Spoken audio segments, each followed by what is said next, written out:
Oi, pessoal, boa tarde. É um prazer imenso estar aqui com vocês, debatendo sobre esse tema que eu acho que muita gente tem dúvida. Acho que a gente nunca vai deixar de ter dúvida sobre isso, porque está tudo sendo desenvolvido em tempo real. Bitcoin é open source, está mudando o tempo todo e também é um prazer estar aqui com os meus amigos Diego, Matt e Fernando. A gente vai falar sobre esse assunto tão doido que é herança e planejamento sucessório com o Bitcoin. Quando se fala de Bitcoin, a gente fala tanto sobre separação do dinheiro e do Estado. E a gente pensa sempre como o Estado, como o Banco Central, pode parar de imprimir dinheiro, a gente consegue ter mais soberania, consegue evitar a diluição via a impressão de dinheiro. Mas aí, quando a gente pensa em herança, a maioria dos ativos Fiat, todos os ativos Fiat, na verdade, eles estão suscetíveis a confisco e também, depois que a gente morre, decidir como que essa partilha entre os nossos descendentes vai ser feita. Com o Bitcoin, isso pode ser possível ou não. Então, eu queria debater aqui, primeiramente, com o Diego, Matt e Fernando, como que hoje é feita a partilha, a herança, a sucessão com ativos Fiat e como que Bitcoin começa a mudar todo esse sistema. Eu vou deixar aberta a pergunta para quem quiser responder primeiro. Um bom princípio a ser adotado, puxando a palavra aqui antes dos meus amigos, é que com grandes poderes vem grandes responsabilidades. Um clichê do Homem-Aranha, mas que é absolutamente válido nesse caso. Uma vez que, se você não construir a sua própria solução de herança, não treinar os seus herdeiros, não comprar o que for preciso comprar para ferramentar a sua família para assumir seus bitcoins, é bem possível que eles não sejam herdados e você efetivamente perderá os seus bitcoins ou doará para a humanidade, como o Saylor costuma dizer. Então, é um princípio de autorresponsabilidade inexistente no mundo Fiat, onde você não é capaz de custodiar os seus próprios ativos e que vem acompanhado do poder que o Bitcoin te dá também. É interessante porque o Estado separou, os conceitos de posse e título de propriedade. Não basta você ser dono de um terreno ou de uma casa. Você precisa da escritura que fala que, de acordo com o cartório, você é dono daquilo. E se você não tiver, enfim, a posse é irrelevante.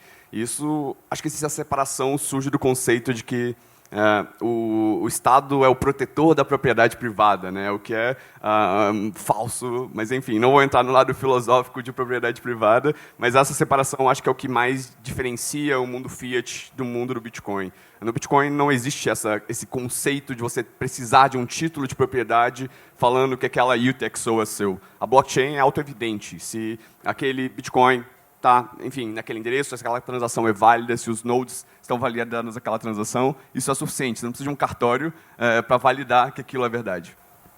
Bom, eu sou casado com uma advogada trabalhista, mas ela já fez alguns inventários por aí. E eu acho que é importante a gente ter em mente como que as coisas são hoje em dia, tá? E como que, se você quiser seguir as regras do que é hoje, por vários motivos. Seja porque, de repente, você acha que é mais simples, seja porque você não quer ter problema com os seus irmãos, ou porque você não quer ter problema com o Estado. Muita gente tem dúvida. E aí, o que eu faço com Bitcoin? Tá? E aí tem o lado prático e o lado jurídico. Acho que o lado jurídico é relativamente simples. Você fala, Bitcoin é como ouro. Do mesmo jeito que você vai tratar ou uma barrinha de ouro que alguém deixou como herança no inventário, você pode explicar, de repente, para um advogado que fica, de repente, super confuso quando você fala que tem Bitcoin na herança, você fala, cara, imagina que isso aí é ouro. Tá? Então, isso é uma dica prática para quem sabe que vai ter que fazer inventário por algum motivo. Tá? Não precisa ficar com receio de fazer esse inventário com Bitcoin. Tá? Do outro ponto prático é que não adianta nada a pessoa ter Bitcoin, querer deixar esse Bitcoin para os seus herdeiros, se ele não deixa essas informações da posse do Bitcoin para eles. O mundo Fiat resolve isso de uma maneira muito prática. Se está na exchange, você vai lá para a exchange e fala, fulano morreu, eu sou inventariante, o juiz falou que eu posso pegar as informações e eu posso dispor desse Bitcoin. Então, para quem está começando, para quem está aprendendo, a gente tem esse primeiro passo que pode ser o mais simples. E é bom saber que ele é mais simples. E o que Bitcoin traz é opção. Se você não quiser participar disso daí, você pode. Tá? E tem consequências, Não estou falando para ninguém achar que é um free for all aí, mas eu acho que aí é uma maneira diferente das pessoas expressarem o que elas acham que é certo e o que elas acham que é errado. Uma boa reflexão, Carol, ainda sobre esse tema do Fernando, é que estudando sobre a autocustódia do Bitcoin, como passar os meus Bitcoins para frente, eu fui aprender na fonte com o Andrés Antonopoulos, que foi um professor de todos nós, e ele, um Bitcoiner das antigas, me disse o seguinte: olha, tem muita gente que acha que o Bitcoin é um free for all. Bom, então deixarei para quem eu quiser, do jeito que eu quiser.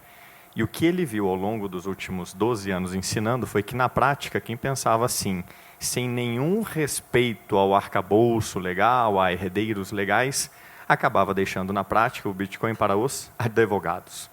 Então, você deixava o Bitcoin para pessoas que não deveriam, que legalmente não teriam esse direito, e isso startava uma espécie de grande batalha judicial, porque você foi descuidado.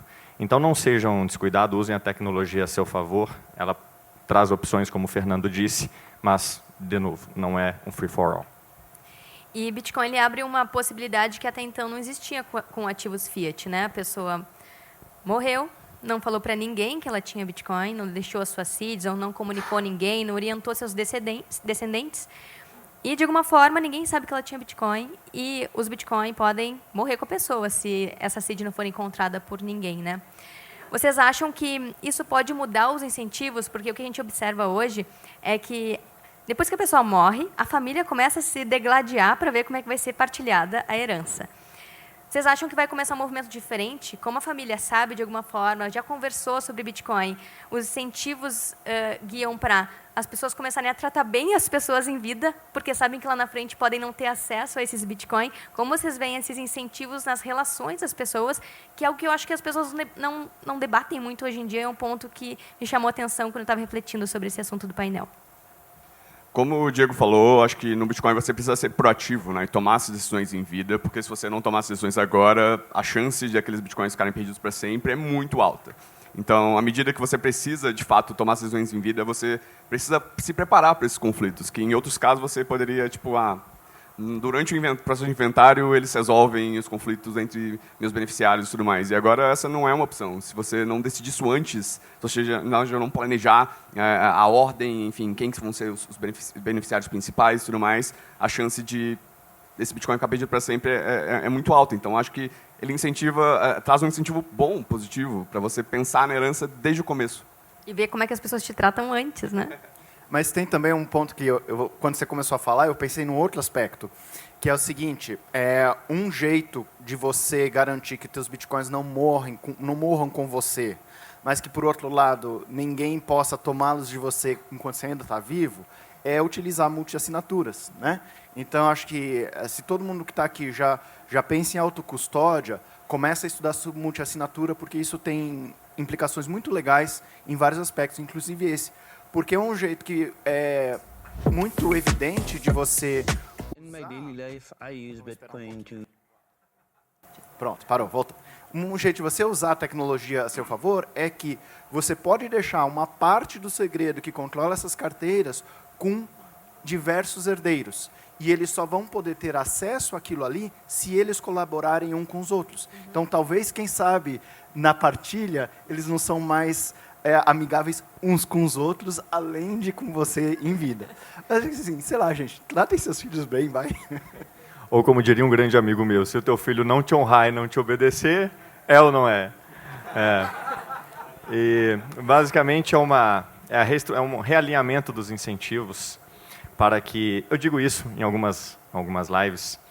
Eu sempre tive um relacionamento muito bom com a minha família, mas agora que temos uma carteira familiar... Eu digo, olha, os incentivos, sejam eles quais forem, que eu tinha para brigar com a minha irmã, foram a zero, porque se eventualmente nos desentendermos, ninguém mexe nada.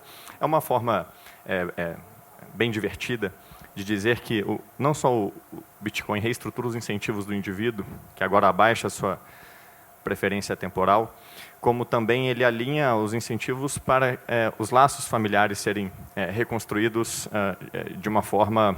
incentivada, de certa forma. Então, sim, Carol, eu acho que faz todo sentido que o Bitcoin possa melhorar até a qualidade da família, por que não sendo dessa forma. E como o Fernando falou, o melhor dos mundos é que você possa ter o total controle das suas moedas, enquanto que os herdeiros já estejam preparados para, a qualquer hora, você dar um piripaque. Bitcoin fixes families, then. Tá. Yeah. Outro assunto, tá? A gente tem visto o movimento dos advogados se voltando muito para blockchain, para outros protocolos, e não só para Bitcoin, mas para outras coisas que não têm a ver com Bitcoin. E o Fernando puxou agora o assunto de multisigs, né, que é uma ferramenta que pode ser usada para melhorar a sucessão, inclusive segurança individual com seus Bitcoin. Vocês enxergam que pode acontecer alguma mudança no mundo jurídico? Vocês sentem, visualizem isso de advogados, galera que lida com inventário, se apropriando, se apossando de ferramentas como multisigs, miniscripts e outras ferramentas que podem surgir para auxiliar as famílias nesse futuro e terem mais soberania sucessória e, de alguma forma, ter menos interferência do Estado, ou não? Vai estar sempre vinculado ao Estado quando se fala de herança? Tem um caso engraçado, uma piada que eu aprendi recentemente, que agora eu vou contar para vocês, é óbvio. Nós, como os bitcoiners, temos o medo de alguém eventualmente nos abordar e dizer, olha, passa seed. Eu digo, olha, tudo bem, mas qual das 4? Porque eu recentemente comecei a guardar o meu Bitcoin em uma carteira, 4 chaves, incluindo herdeiro, incluindo as minhas, e tirei pontos únicos de falha da minha construção. E eu acredito que isso, Carol, tem o mesmo efeito, o mesmo halo effect, aquele efeito áureo, ficamos todos mais protegidos só pela possibilidade da multisig existir, tal como é com a questão do armamento.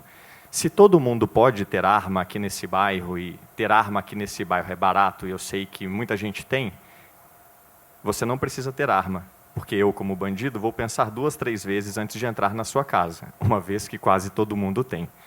Da mesma forma, quando você constrói uma carteira multi-assinaturas, sem pontos únicos de falha, é bem provável que qualquer um que queira tomar os seus bitcoins, se ele souber que construção de carteiras multi-assinaturas é trivial, é fácil, é comum, ele vai dizer, olha, não adianta que eu entre e descubra a seed dele, ou uma seed específica, ou 2. Eu terei que circular provavelmente entre 2 ou 3 casas, que eu não sei quais são, e contar com o auxílio de outra empresa ou outras pessoas que eu também não sei quais são. Então, a carteira multi-assinatura tem um potencial de proteger todas as pessoas, com mais difundida ela for, uma vez que ela retira da sua casa um pote de ouro, que é o que a maioria das pessoas tem. Um pote de ouro onde, uma vez descoberto, todos os bitcoins são roubados. A multi-assinatura tira esse pote de ouro e o distribui, de tal forma a criar uma dificuldade, um impeditivo para qualquer assaltante. E nesse aspecto dos advogados e do mundo jurídico atual, o que eu penso é que depende muito, na verdade, de quem que vão ser esses herdeiros, de quem que vão ser esses beneficiários, no caso. Porque se forem pessoas que são bitcoiners tanto quanto vocês, tudo bem, talvez uma solução um pouco mais técnica e que evita KYC, que evita necessariamente o processo de inventário, possa ser válido se você estiver ciente dos riscos e tudo mais. Mas se você tiver, enfim, passando o seu Bitcoin adiante para alguém que você não conseguiu Orange pilar, né, em vida, nesse caso, você ter o auxílio de advogados e seguir o processo de inventário como ele é feito, pode ajudar. Você, obviamente, precisaria, no caso, também trabalhar com advogados que entendam como seria esse processo, especialmente utilizando carteiras multi-assinatura, que, enfim, muitos não estão necessariamente familiares. Então, acho que depende muito. Varia, é uma decisão muito pessoal, mas acho que o ponto principal é isso. Assim, os herdeiros são pessoas que são, de fato, bitcoiners, ou são pessoas que vão só vender, liquidar aqueles ativos, pagar suas dívidas e seguir em frente. E os advogados eles são muito limitados ao que a lei diz. Né? Então, a tecnologia só não é suficiente, mas a tecnologia traz possibilidades novas. Então, se a gente comparar um momento que a gente só tinha carteira single seed de Bitcoin, que você tinha um segredo só que controlava aquele Bitcoin, e você tem um advogado de confiança que vai ter a responsabilidade de passar essa informação para os seus herdeiros, você tem que confiar demais nesse advogado. A partir do momento que você tem vários segredos que controlam em colaboração o Bitcoin, você entra a figura do custodiante de chave e não do custodiante do Bitcoin. E aí isso é um tipo de serviço novo que já existe. Se eu não me engano, o Matt trabalha com isso também na Swan, né? Mas você tem Unchained nos Estados Unidos, você tem a Casa também por lá, você tem a Nunchuk, que é na Ásia, que são soluções focadas em Bitcoin, começaram com multisig, e para eles foi óbvio que a multisig ia ser útil em herança. Né? Então, vou colocar o cenário mais simples possível. Eu tenho Bitcoin, minha esposa não é Bitcoiner, e eu, por segurança, porque eu não quero o ladrão lá em casa tentando roubar os meus Bitcoins, fiz multisig, mas eu ganhei de lambuja um ajudante para minha esposa quando eu morrer. Porque aí eu deixo com o meu advogado e falo, olha, meu Bitcoin está em multisig na Nunchuk, por exemplo, e a Nunchuk tem as informações necessárias para ajudar você a recuperar os Bitcoins em caso de minha morte. E não só isso, ela é obrigação também. Né? Então, eu acho interessante que, talvez antes dos advogados adotarem essas tecnologias, outras empresas vão ocupar esse espaço, porque talvez elas sejam mais ágeis por terem um pouco mais de liberdade de ocupar uma função que é nova agora, né? Esse termo, isso é muito interessante estar falando, Fernando, porque eu acho que tem a ver com custódia compartilhada. Hoje se fala muito sobre a pessoa ter as suas próprias chaves, até mesmo de uma multisig, de um setup com vários dispositivos, ou vários tipos de carteira, ou até mesmo distribuição global em vários lugares do mundo dessas chaves, né? Mas também existe essa configuração que às vezes as pessoas nunca ouviram falar de custódia compartilhada. Você deixa uma chave com alguém de confiança, com uma empresa, com um advogado, e aí você escolhe, você tem o poder de escolher, como o Fernando falou, para auxiliar seus herdeiros nesse momento. Vocês têm algum arranjo preferido? É multisig? Já ouviram falar de miniscript? A Liana está possibilitando agora configurar algum formato de miniscript para ter algum tipo de destravamento desses fundos lá na frente. Como vocês veem esses possíveis arranjos e sobre qual ótica, sobre quais vocês estão mais empolgados sobre? Acredito que a multisig, de fato, é o mínimo. A single sig, passphrase não é uma alternativa. Você ter uma carteira com 12, 24 palavras e passar a 13ª, a 25ª palavra para outra pessoa e garantir que ela siga o mapa do tesouro para encontrar suas palavras originais, isso nunca vai funcionar. Então, esse é o primeiro ponto. Tipo, no mínimo, precisa de uma carteira multisig. E a partir desse ponto, eu acho que existem inúmeras variações. O modelo que eu diria que é mais comum hoje é o modelo que é da Unchained e também da Swan Vault, que é onde eu trabalho, em que basicamente é a custódia colaborativa, em que existem 3 chaves. Uma das chaves é custodiada pela empresa, as outras 2 é custodiada por você, com 2 dispositivos de hardware. Podem ser Trezors, Ledgers, Jades, enfim, inúmeros dispositivos. Então, na prática, a empresa não tem a custódia inteira do seu Bitcoin, ela tem a custódia só de uma chave, você tem as outras 2. E a forma como o processo de herança funcionaria nesse caso é que você facilitaria o acesso a um inventariante, a um beneficiário, a pessoa que vai herdar a uma dessas chaves em vida, porque mesmo se ela tiver acesso a uma das chaves, ela não tem possibilidade de gastar os seus Bitcoins, porque ela precisaria no mínimo de 2. E uma vez que ela tem uma das chaves, no momento de fazer o processo sucessório, o que ela precisaria fazer seria entrar em contato com a Unchained, entrar em contato com a Swan e, enfim, prover os documentos necessários para conseguir o acesso àquela terceira chave e conseguir mover os fundos para outra carteira. Então, esse eu diria que é o esquema mais comum utilizado hoje, mas ele também tem lados negativos. Por exemplo, que é que ele depende de KYC. Tanto a Unchained quanto a Swan depende de KYC. Você precisa trazer os documentos provando que você, de fato, é o herdeiro legal, que você tem o título de propriedade sobre aquele Bitcoin. Então, de novo, é uma decisão pessoal. Já o esquema que o Diego compartilhou de 4 chaves, que é o da Nunchuk, por exemplo, ele já é um esquema que ele não necessariamente precisa de KYC e ele pode ser um pouco mais soberano. Então, enfim, existem inúmeras opções para diversos casos de uso. O mais importante é todas elas vão partir do mínimo de multisig. Single sig para herança não vai funcionar.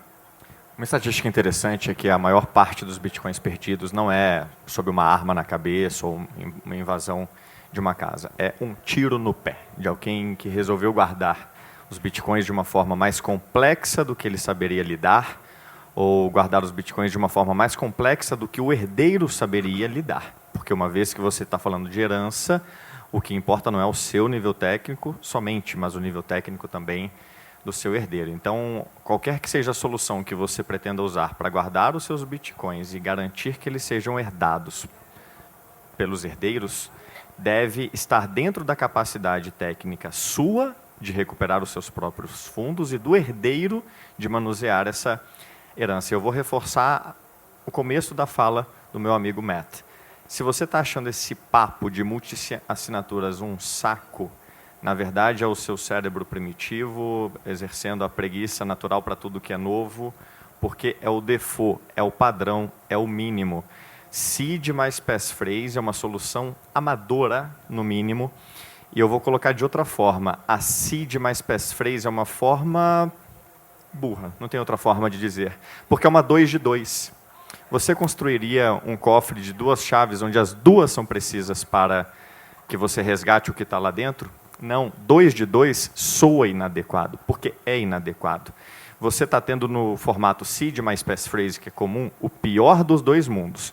Você tem o mesmo trabalho de uma multisig, que é guardar o quê? 2 segredos. Mas você tem a mesma fragilidade de uma single sig, que é o quê? Perdeu qualquer um dos 2, você perde tudo.